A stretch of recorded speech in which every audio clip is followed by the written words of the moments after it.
Ole clear tu le ngai tla tu hai po in rengin chibai kan buk chewani voisun January niko sang ne som ni panga ane le Manipur chanchin tharai lo ngai thlak nok ding ani chuma chun Zaikhan vangai thlang EAC Koshan le ICI Koshan inzom khom chun tholom cheng sanga le zathum somnga an hung thok ve a anin pekna le an thlom ngai na an malak na kong ing kima pathinin malsom mol rose chun mar status run WhatsApp chun hun imani chenan thok khan frontline a ei pasal tha hai an poimo an trulna an lo mangding ti in bom hai an lo do ve a voisun tarik niko hin mar status run WhatsApp information secretary zone lalmal som sanate an thokin cheng sing ne itech finance high koma loin lan fel anita mar status run WhatsApp a thang tu hai po le member hai inin pek na in thlom ngai na pathin in mal som ro sa cheu chun sound record he thlomin in milo hrit thim kanuma asan chu lambula ei ni lein motor hi achol no motor ri hai leya sound hai alo clear rakno ani khomin thlom ngai taka milo hre thima milo ngai thlapek funding in kan hungen chewani GPay number ei suklanga hin thlom ngai na le thil thlon pek thang puina penum tu hai chun ing tiklai kompek thayani ti chu ei lang suklang sa ani le ei puan thokin Manipur ground report lo ngai thazom nga leite channel lo ngai te tu sakle chang sin le mara u na vai negin dit sabna chi lai ka bu ma sa che wani Manipur ground report zani de voi su na ni ti ti ha ang angai dum tu no dingane amasa in zani Zinka kan Thobal district hero police station Salum farm Khong Khong Mona Central Force High le Meitei Ram Hoi Mi High anin kapa itaka income na hin Meitei pakhat kap sumania aning chu prem kum som ni padi ani ama hi Thobala umani ika chanchide do hi ta ama in thokin si dai automatic ralthuom pakhat unlock bokani sunu tinga Meitei Ram Hoi Mi por phang than hayen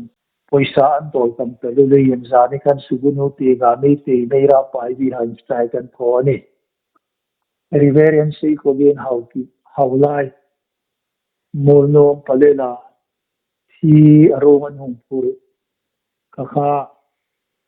lamkain thapa kam pok pi tinga an pur kha nei mirong hai pi ngei ti makhan nagan ta makhan pu naga rong mei hai len mei hai an ni hai kanan lo dang lein lei ma khu ma jan khatan ri ka atu ka kan anin ke tirchau sun chan chi nei lo fi da nen suspension of operation group a KNO palai ho tu pathum le UPF ho tu pathum patni hai chu zani phasak lai khan Delhi Ministry of Home Affairs Representative Advisor AK Misra le IB Director Rajesh Kamble Hale Inge ne Isu Kafitania is suspension of operation group boya hai hi sab hisom hi pali February ta khan anhun atop ta suzo numachun suspension of operation signatory Highly Government of India to October miso padi khan in big na anne no ka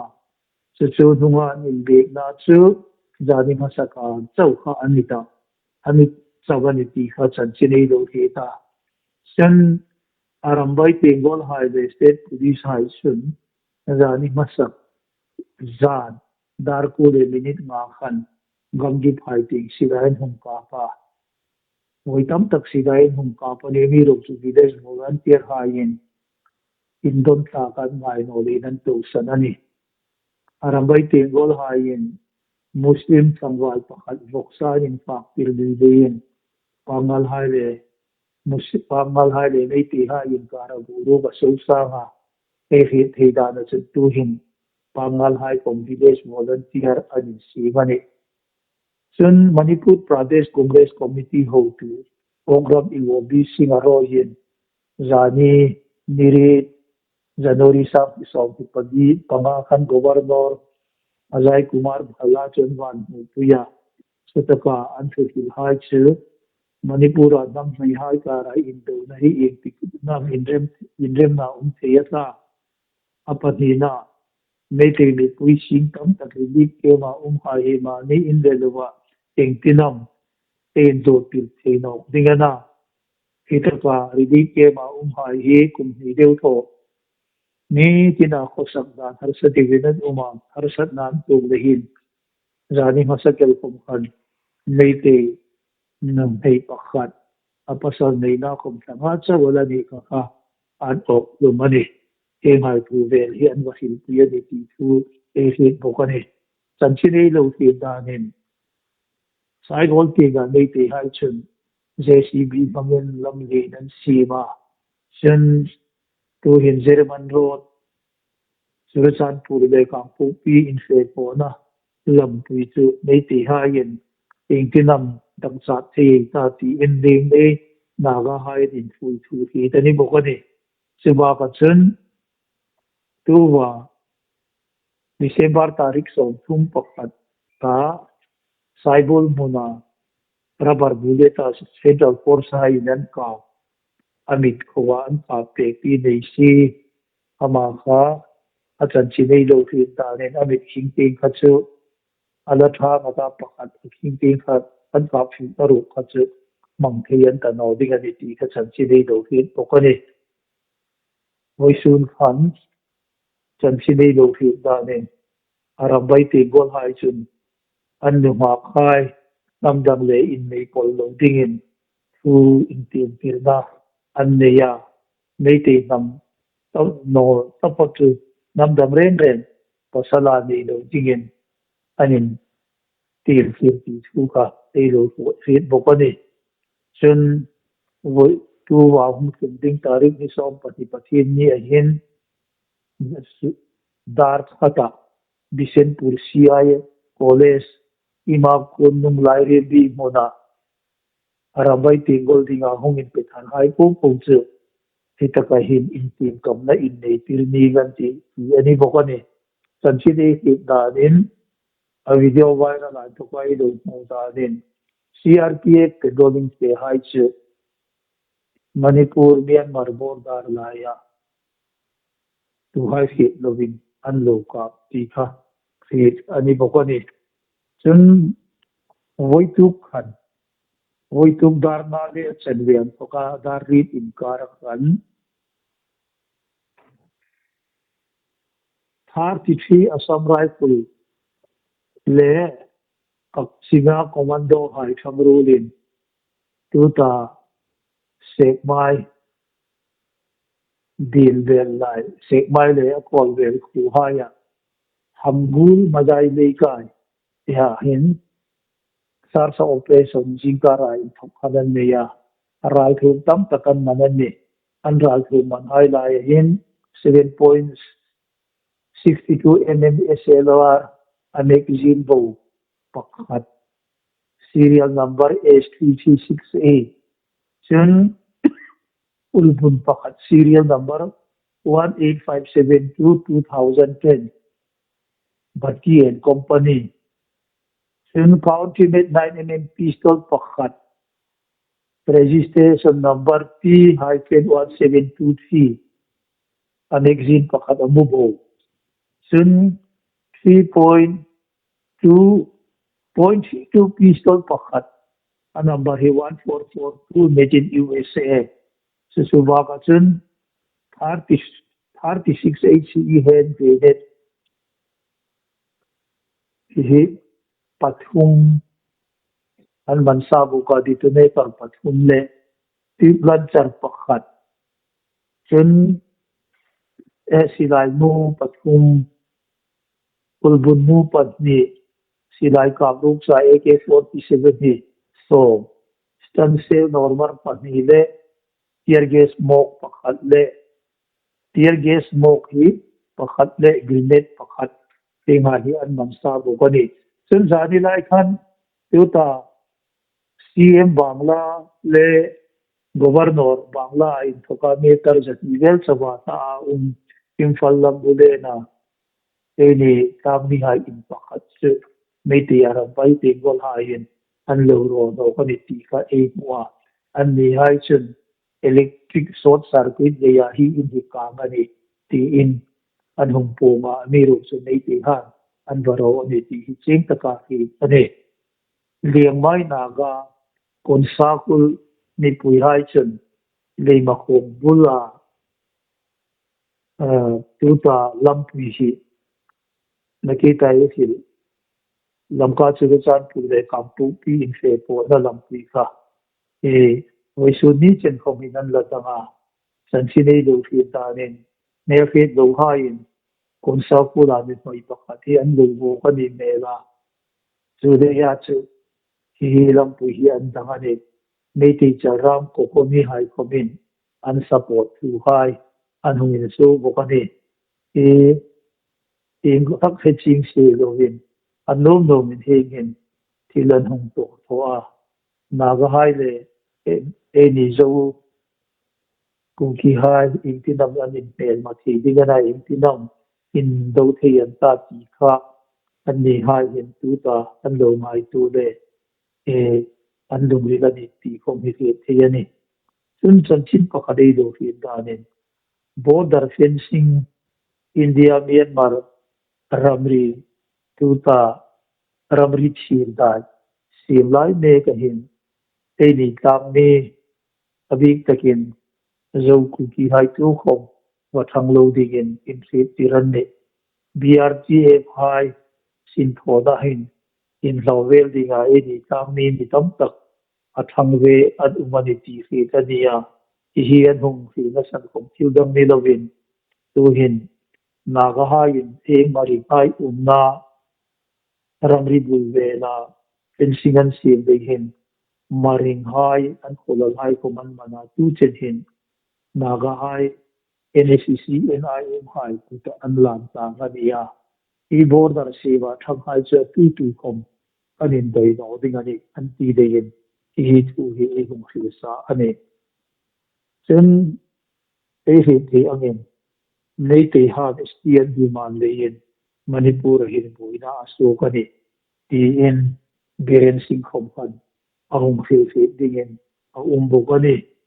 ole hi ngai pu hi chanchina ka pu ya voi su na ding ai hum pum the ha yan ni a sun e he hil no ma so tu lai hin sil char jiri bam te boina kan pa su no a chu amiruk chu ba sa a chum hai thing hai hi nei ti han tun sil char le ase ve la sam motoron lo danga bas lunga eni tam mi hai an Aadhaar card aidam second hoti feed ani de yen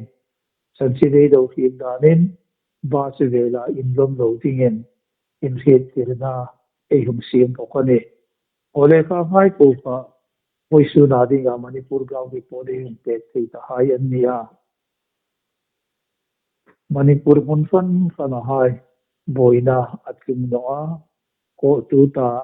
leng nei na ga hai in kon sang ful anti solai hona lam pui andam chum sang khaba kha chu hi dinga no chun sai hol tin kama kan loi su ni chen hin mei te hai kom mei te jo hai ni tam tak an la jing ba ka JCB in lam lin hai an si mani ti kha fi tin a bo ka ne e bol na hi are el ding khomi na hoi no a thil dan hi e he en ani chun Sutaka AAC Teacher, Meitei Ha in tu hin, in do na le sila ya in kap zong tak hin, an nom angin, an ni tho thi ta si no le hin,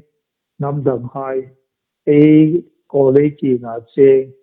naga hai, heng hai le in mit zau tua, kar bo ro ki suk sit ham tum an ni le yin,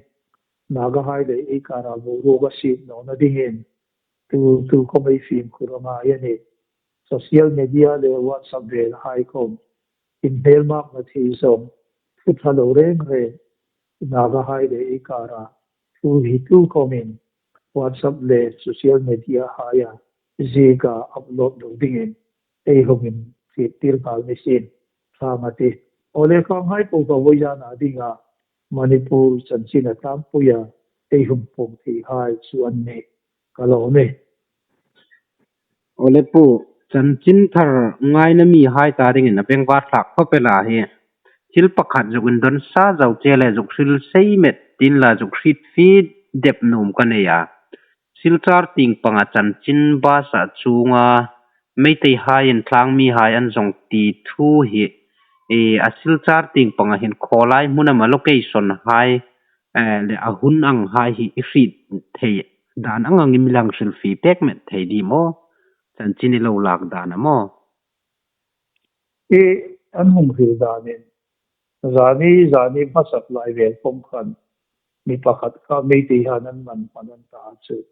ama awam mei thak takin tan sok mana an som to ka tan so ka atakan ko ka kha thil da thi e he ki pe ani le yin ba se ve le yin chu song no ram a tha ni ti kha e hungin hilania e yo na ku ki hai chane lan ko men hi thu hi an hung si boka se su be sana chu ko hilana ko men amun takhi kholai che mana ti chu an le hung hil no a ani ro chu e yo na ku ki hai chane lan ko kin e group pakhat ai to kin hi thu hi an nong hilani ti kha e lo thi dinga ka hung pom ni sin la ti bang su ma hin tam ni hai ka gan check ba kan an adhar card hai an check ani an tia adhar card an to ka kha hit su tu ma lo tho ni o min an hilani nia a atha a nam buina nei ei ni lein manipurum sung chaw ni loin mun tin ram tina state dang danga tu hai khom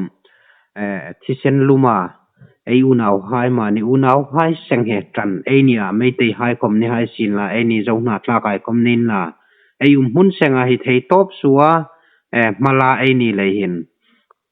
i mun dang danga state dang danga hai khom buina hi suk no thei an noa chu lein buina asuk na masataka atur tu nitum lawin mi pui ngai thatu hai po po film khur taka hun mangdengen ditsak na kanin lan chewani le voizana ai ground report ai puin a hri thei hai ang amyang pek pek chu khapo kha ania clear tu le mi pui hai po po zinga ting hai chan chin thar hai le dam takin in tu nok dingin mangtha kanin phur chewani